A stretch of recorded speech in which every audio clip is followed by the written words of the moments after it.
안녕하세요 여러분, 성공합시다. 자, 오늘은요 본문에서 술을 마시면 안 된다고 강하게 말해주고 있는데요, 여러분 중에 혹시 술 문제로 고민하시는 분 계신가요? 오늘 이 본문을 통해서 한번 클리어하게 정리해보면 좋겠어요. 자, 8절. 주님께서 아론에게 말씀하셨다. 너의 아들들이 너와 함께 회막으로 들어올 때는 포도주나 독주를 마시지 말아라. 어기면 죽는다. 이것은 너희가 대대로 영원히 지켜야 할 규례이다. 자, 회막에 들어올 때, 그러니까 제사장으로 사역을 할 때 포도주나 독주를 절대 마시지 말래요. 그걸 만약에 어기면 죽는다고 아주 강하게 명령하고 있어요. 자, 바로 앞에 어떤 내용이 있었나요? 네. 아닥과 나비우가 하나님께서 허락하지 않은 다른 불을 피워서 그 자리에서 죽은 일이 있었잖아요. 근데 그거에 이어서 이 포도주나 독주를 마시면 안 된다, 이렇게 얘기를 하는 것으로 추정을 해서 많은 학자들이 나답과 아비우의 죽음에는 이 술과 연관이 있다고 추정하고 있어요. 술 취함으로 분별력이 약해졌던 거죠. 한번 확인해 볼까요? 10절. 너희는 거룩한 것과 속된 것을 구별하여야 하고 부정한 것과 정한 것을 구별하여야 한다. 또 너희는 나 주가 모세를 시켜 말한 모든 규례를 이스라엘 자손에게 가르쳐야 할 사람들이다. 자, 제사장들이 술에 취하면 안 되는 이유를 두 가지 얘기하는데요. 첫 번째는 거룩하고 속된 것을 구별해야 하기 때문이래요. 또 부정한 것과 정한 것을 구별해야 하기 때문이죠. 자, 술은 판단력을 흐리게 해서 분별하지 못하게 하잖아요. 그러니까 그거 하면 안 된다는 거예요. 자, 두 번째는 지금 제사장의 역할은 이스라엘 백성들에게 하나님의 말씀을 가르쳐야 되는 사람이잖아요. 이런 사람들이 술 취하면 되겠어요? 분별하지 못하면 안 되잖아요. 또 모델이 되는 삶을 살아야 되는데 술은 우리의 이성을 마비시키잖아요. 그렇기 때문에 이렇게 강하게 금하고 있는 거죠. 신약에서 바울도요, 에베소서 5장 18절에 술 취하지 말라고 강하게 얘기하고 있어요. 그런데 그 뒤에 이어지는 얘기가 그 술에 취하면 방탕이 따르기 때문이래요. 그 술 취함 대신 뭘 받으래요? 성령의 충만함을 받으십시오, 이렇게 얘기하고 있어요. 자, 여기에 나오는 두 동사, 술 취함과 충만, 이 두 동사의 말씀의 뿌리가 같아요. 그러니까 이 메시지는 구속받은 하나님의 자녀는 하나님 외에 다른 어떤 것에도 취하면 안 된다는 것을 강하게 말하고 있는 거죠. 오직 성령에만 취해야 한다는 거죠.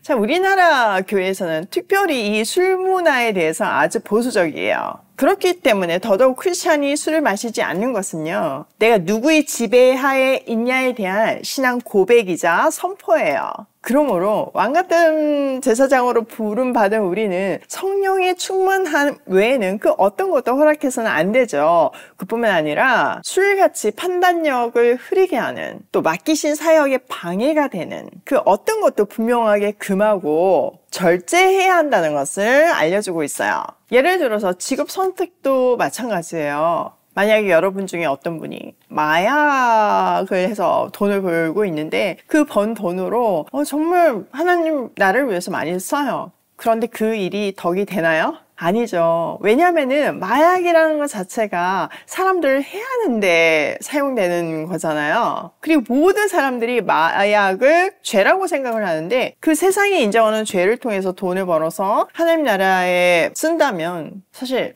덕이 안 되는 거예요. 그렇기 때문에 우리의 사역과 우리가 하나님의 자녀로서 세상에 보여지기에 걸림돌이 되는 거, 장애가 되는 거, 그거 다 제거해야 한다는 말이 오늘 여기 있는 거예요. 자, 12절. 모세는 아론 및 살아남은 아론의 두 아들 엘르아살과 이다말에게 말하였다. 주님께 살라 바치는 제사를 드리고 남은 곡식 제물은 형님과 형님들의 아들들이 가지십시오. 누룩을 넣지 않고 만든 것은 제단 옆에서 먹도록 하십시오. 그것은 가장 거룩한 제물이므로 거룩한 곳에서만 먹어야 합니다. 그것은 주님께서 살라 바치는 제물 가운데서 형님과 형님의 아들들이 받은 몫이기 때문입니다. 주님께서 나에게 그렇게 명하셨습니다. 그러나 흔들어 바치는 가슴고기와 높이 들어 바치는 넓적다리 고기는 정결한 곳이면 어느 곳에 어디에서든지 형님과 형님의 아들들과 형님의 딸들도 함께 먹을 수 있습니다. 그것들은 이스라엘 자손이 바친 화목 제사의 제물 가운데서 형님과 형님의 아들들의 몫으로 주신 것이기 때문입니다. 기름기를 불에 살라 바치면서 함께 높이 들어 바치는 넓적다리 고기와 흔들어 바치는 가슴 고기는 주님 앞에서 흔들어서 바치고 나면 주님께서 명하신 대로 형님이 형님과 형님의 아들들이 차지할 몫이 됩니다. 자, 모세는 아론과 남은 두 아들들을 불러다가 백성들이 가져오는 제물 중에서 그들이 제사장의 몫으로 먹을 수 있는 것들을 다시 한번 확인시켜 줬어요. 사실 이거는요, 제사를 집례할 때 반드시 하나님의 말씀대로 해야 된다는 것을 강조하고 있는 거죠. 자, 16절. 모세는 백성이 속죄 제물로 바친 숫 염소를 애써서 찾아보았다. 그러나 그것은 이미 타버리고 없었다. 모세는 아론의 남은 두 아들 엘르아살과 이다말에게 화를 내면서 다그쳤다. 어찌하여 너희는 성소에서 먹어야 할 그 속죄 제물을 먹지 않고 불살랐느냐? 속죄 제물은 가장 거룩한 것이 아니냐? 너희가 주님 앞에서 회중의 죄를 속하여 주어서 그들이 용서받게 하려고 이 제물을 너희에게 먹으라고 주신 것이 아니냐? 그것은 성소 안에서 피를 가지고 들어가는 제물이 아니므로 너희는 내가 명령한 대로 그 제물을 성소 안에서 먹어야만 했다.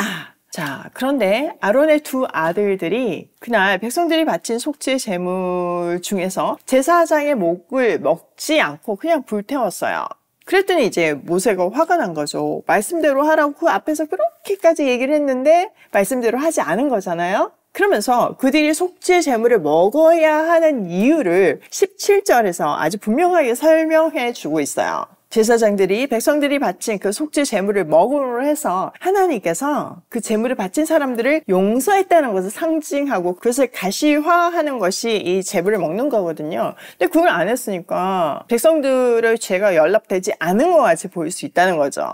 자, 19절. 이 말을 듣고 아론이 모세에게 대답하였다. 보십시오. 오늘 내 아들들이 속죄를 받으려고 주님 앞에서 속죄 제물과 번제물을 바쳤습니다. 그런데 이런 참혹한 일이 오늘 나에게 닥쳤습니다. 그러니 내가 무슨 염치로 오늘 그들이 바친 속죄 제물을 먹는단 말이오. 내가 그들이 제물로 바친 고기를 먹으면 주님께서 정말 좋게 보아주시리라고 생각합니까? 이 말을 듣고 보니 모세도 그렇겠다는 생각이 들었다. 자, 아론이 속죄 제물을 먹지 않고 불태운 이유를 설명해요. 지금 두 아들이 하나님께 범죄해서 죽었잖아요.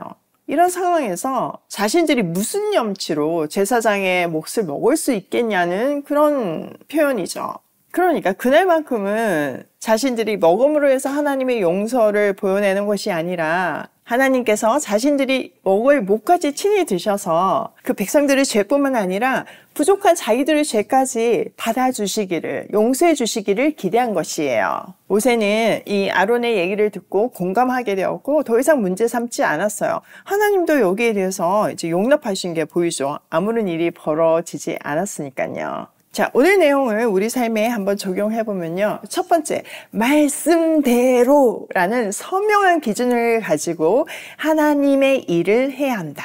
여러분, 그래요. 우리가 말씀이 있지만 이걸 우리 식으로 적용을 해서 순종을 하는 것 같이 보여도 그건 순종이 아니에요. 불순종이에요. 순종은요, 하나님의 말씀 그 100% 그대로 적용하는 것이 순종이에요. 그렇기 때문에 우리가 하나님의 일을 할 때는 말씀대로라는 분명한, 선명한 기준이 있어야 해요. 두 번째, 사역에 방해되는 것들을 분명하게 금하고 절제해야 한다. 오늘 아론의 두 아들들이 분명하게 보여줬잖아요. 우리 안에도 분명히 하나님의 일을 하는데 방해가 되는 요소들이 있을 거예요. 그것을 분명하게 금하고 절제하는 것을 결단하는 하루가 되면 좋겠어요. 세 번째, 항상 예외는 있다. 이해와 용납이 필요하다. 지금 아론의 상태를 모세와 하나님이 이해하고 용납해 주셨잖아요. 우리 공동체 안에서도 마찬가지예요. 의견이 다를 수도 있고 정말 맞는 일이지만, 누가 봐도 맞는 일이지만 특별한 상황 속에서 이해되고 용납되어야 할 때가 있어요. 우리가 이렇게 열린 마음으로 하나님의 용납과 이해를 배우고 그것을 우리 삶에 적용하면 좋겠어요. 오늘도 말씀대로라는 선명한 기준을 가지고 하나님의 사역에 방해가 되는 모든 것들을 금하고 절제하며 고고싱해요.